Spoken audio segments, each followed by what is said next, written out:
where we are going to unpack something really massive today. Yeah, we really are. It's a heavy one. It is. I mean, imagine for a second that there's this supreme, like, untouchable ruler, someone who sits high up on an empty throne, supposedly totally insulated from everything. Right, totally above the consequences of their own actions. Exactly. But now imagine that same ruler being so utterly terrified of two people simply being friends that they are willing to literally burn away their own lifespan just to destroy that bond. It's crazy when you frame it like that. It really is. So for you listening today, we're unpacking a massive mythological loop from chapter 1177, which is titled The Rise of the Gods and the Historical Loop. A very fitting title, honestly. For sure. We're looking at how an 800-year-old betrayal is actively repeating itself right now, like beneath the soil of Elbaf.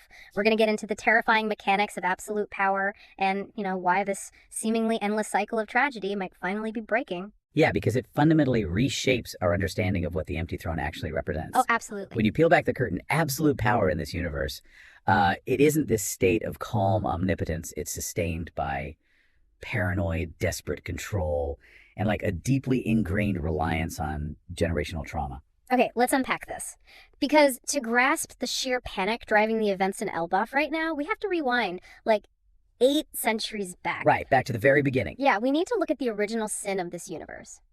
So underneath the mythical Great Tree, before the world was all fractured into the factions we see today, there was this tight-knit trio. The original 3. Right. You had the sun god Nika, who's the symbol of freedom, the war god representing balance, and Emu.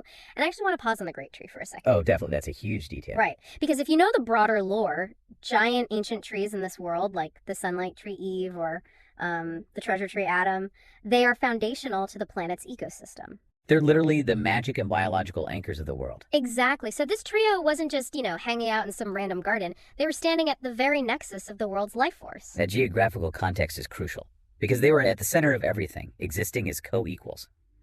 Nika embodied that boundless, chaotic energy of freedom. Right, just pure liberation. Exactly. And the war god provided the necessary structural balance to that chaos. But Emu developed this unquenchable ambition for just total hegemony. Coexistence just wasn't enough for them. No, not at all. Emu needed absolute subordination. And because Nika and the war god's combined existence naturally opposed tyranny, Emu had to shatter that bond to establish the order of the empty throne. But Emu didn't just, assassinate one of them. I mean, that would be too simple, right? Far too simple for Emu. Yeah. Emu engineered this twisted psychological vivisection, like a Greek tragedy. This is where we get the introduction of the Demiraversi event. Right, the forbidden magic. Yeah, Emu used this magic to fundamentally alter the war god, stripping away their sanity and mutating this noble figure into a mindless evil dragon. And we really need to look at how Demiraversi actually functions, because... Oh yeah, please explain that, because it's horrifying. It really is. It isn't just a basic transfiguration spell. It's a curse of inversion. It takes the host's inherent protective instincts, the very essence of the war god's balance, and weaponizes them into destructive paranoia. Jeez. Yeah, it basically forces the victim's soul into the passenger seat while their body becomes a weapon of mass destruction. So Emu forced Nika to physically battle the mutated, monstrous version of their best friend. Which is just a phenomenally cruel tactical decision. You're forcing the symbol of freedom into a scenario where, literally any choice they make is a profound loss. Exactly. But Nika actually pulls off the impossible here. Right. He fights through the physical and emotional toll, and Nika actually defeats the dragon without dealing a lethal blow. He breaks the Demiraversi curse and restores the war god's sanity. Which is incredible. But it's a fleeting victory. So fleeting. Because at that exact moment, when Nika is entirely depleted of energy, and the war god is severely wounded and disoriented, Emu just steps from the shadows. The ultimate coward move. Right. And Emu executes the newly restored war god right in front of Nika's eyes, while Nika is completely, physically powerless to intervene. That is sickening. I mean, it's one thing to lose an ally in the heat of combat, but to fight to save them, pull them back from the brink, and then watch them be executed while your own muscles refuse to move? The psychological scarring is unimaginable. It really is. And what's fascinating here is how this single event shaped the entire geopolitics of the world for the next 8 centuries. Right, because it wasn't just a one-off tragedy. No, exactly. Hey. This specific sequence of events, forcing allies to fight each other, draining their physical and emotional reserves, and then executing them, that became Emu's master blueprint. For maintaining absolute control. Exactly. It's a highly effective, deeply cynical formula for psychological warfare. Because if the symbols of freedom and balance are perpetually pitted against each other, they can never unite to challenge the empty throne. They're just too busy tearing each other apart. And the crazy part is Emu isn't just relying on an 800-year-old memory. They're actively triggering this exact same blueprint right now. Right, beneath Elbaf. Beneath Elbaf, Emu is trying to weaponize this historical loop in the present day. But what strikes me is the horrifying technical reality of how this magic is executed. Emu isn't just, waving a wand from a balcony in Mary Jo's. Oh, far from it. Yeah, the Demirversi magic requires this massive, complex underground array to be physically drawn out. And since Emu operates strictly from the shadows, they can't just walk into Elbaf and start drawing. Right. So they rely on absolute mind control. Emu hijacks the nervous systems of their subordinates, specifically Gadamu, Summers, and Kiringham. Which is brutal to read. It is. Emu suppresses their consciousness entirely, turning their bodies into literal meat puppets just to secretly excavate and construct this massive magical trap deep beneath the earth. And they place innocent Elbaf children at the center as bait. Wait, okay, hold on. If Emu is the supreme, untouchable god sitting at the apex of the world, using innocent Elbaf children as bait, and burning their own lifespan to cast the spell, doesn't that scream weakness rather than absolute power? It really does seem that way at first glance. Right, like if you are a deity, why are you trading your own life force to set a trap in the dirt? Well, what's fascinating here is that this apparent contradiction highlights the sheer existential terror driving Emu's actions. Terror! Yeah. Burning one's lifespan in this universe's magic system, it's essentially an exchange of vital biological energy. You use it to manipulate reality from a vast distance. Okay, so it's a huge cost. Exactly. And Emu is so threatened by the current landscape that they're willing to make that trade. The simultaneous existence of Nika, who is now awakened in Lofi, and the war god's successor Loki, that is the ultimate anomaly. I see. So Emu is essentially overclocking their own biological hardware, like burning out the motherboard just to generate enough raw magical processing power to force this curse into existence before Luffy and Loki can sync up. Precisely. Emu knows that if the sun god of the new era and the king of Elbaf truly align, the systemic isolation that keeps the empty throne secure, it will completely collapse. So they're panic spending their own immortality. Yes, they are forcing the friend kills friend historical loop to activate preemptively. The desperation is just visceral. And man, we see the gruesome reality of this mind control on the ground. There's this deeply unsettling sequence where one of Emu's puppets, Summers, gets into a high-speed collision with Luffy. That scene is intense. Right. Summers has his bones entirely shattered. He is covered in blood.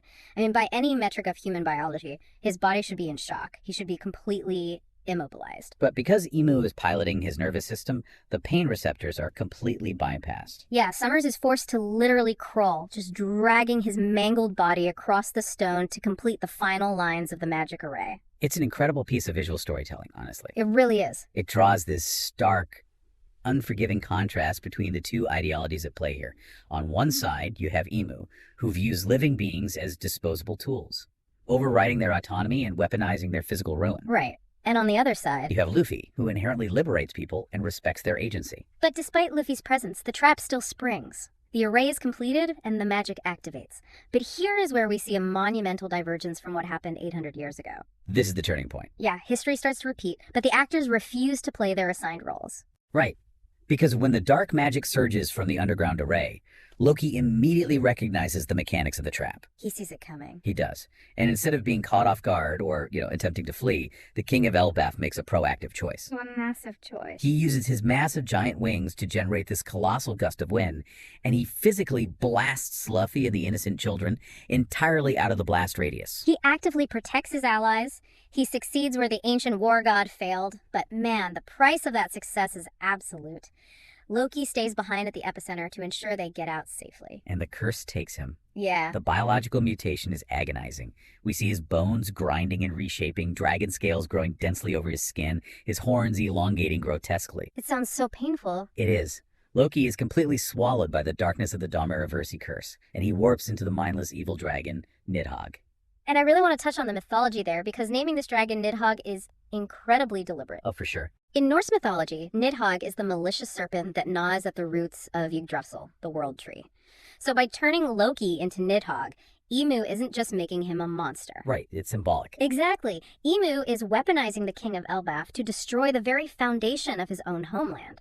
The friend has literally become the ultimate destructive anomaly. It perfectly sets up Emu's desired loop, because Luffy is now standing exactly where Nika stood 800 years ago, staring down a corrupted, hyper-lethal version of his friend, with innocent lives hanging in the balance. And I'm looking at the sheer scale of this Nidhogg dragon, and I am struggling to see how Luffy actually counters a magical curse of this magnitude. It seems impossible. It really does. Nidhogg immediately starts unleashing Nidhogg's lightning, these massive dark blasts of energy that just blacken the sky.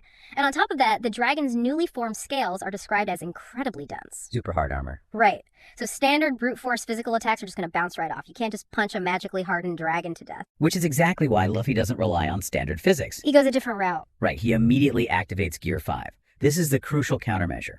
By fully tapping into the awakened power of Nika, Luffy turns the battlefield into a realm of boundless rubber hose freedom. He brings absurdity to a tragedy. Exactly. He essentially subverts the rigid, hardened reality of Imu's curse with cartoon physics. And he counters the dragon's dark lightning with a highly specific technique.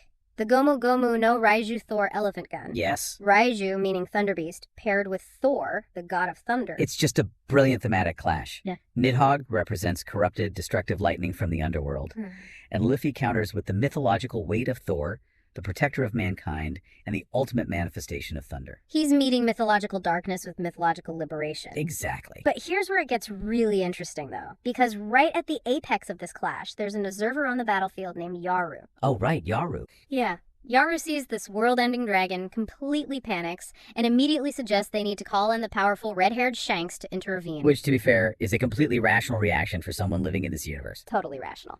Shanks is an established emperor of the sea. For the entirety of the narrative, Shanks has represented the ultimate safety net. He's the mentor figure who steps in when the geopolitical stakes get too high for the new generation to handle. But Luffy outright refuses. He doesn't even hesitate. He says, no need for Shanks' turn. Loki, I'll stop him. That gave me chills. Me too. And this isn't just Luffy being stubborn or reckless. This feels like a massive narrative shift. Up until this point, Luffy has always had that ceiling above him. Older, more established figures who ultimately hold the balance of the world. Right, he's always had backup. Exactly.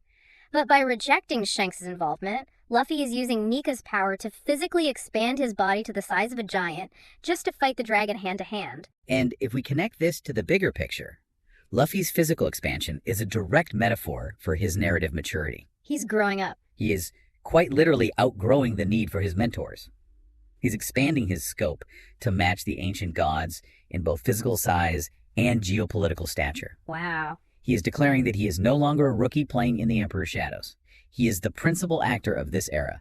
This raises such an important question about how we view the end of this historical loop. Because for 800 years, Emu's control relied on the assumption that Nika and the War God could be isolated, broken, and ultimately controlled by fear. That was the whole strategy. Right.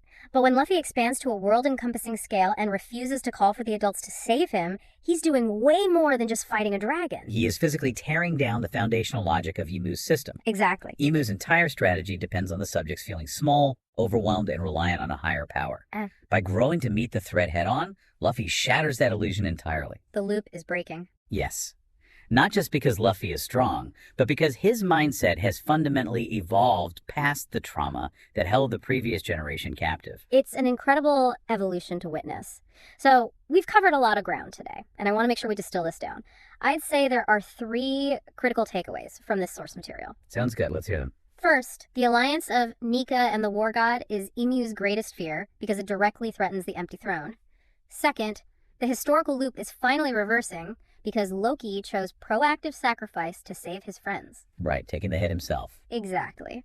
And third, Luffy's giant transformation and his total rejection of outside help marks his complete maturity as the sun god of the new era. Those are perfect takeaways. And, when we step back from the magical rays and the giant dragons, the themes we're talking about today are incredibly grounded in how societies actually function. They really are. For those of you listening, we obviously aren't fighting literal dragons, but we absolutely deal with systemic, historical loops in our own lives. The friend kills friend formula Emo uses. It's a very real reflection of how authoritarian structures maintain power. Oh, 100%. They isolate individuals, pit natural allies against one another, and exhaust their resources so that the populace is too fractured and tired to ever look up and challenge the empty throne above them. So what does this all mean? Well, We inherit these biases and these destructive societal loops. They're traps set by people long before us.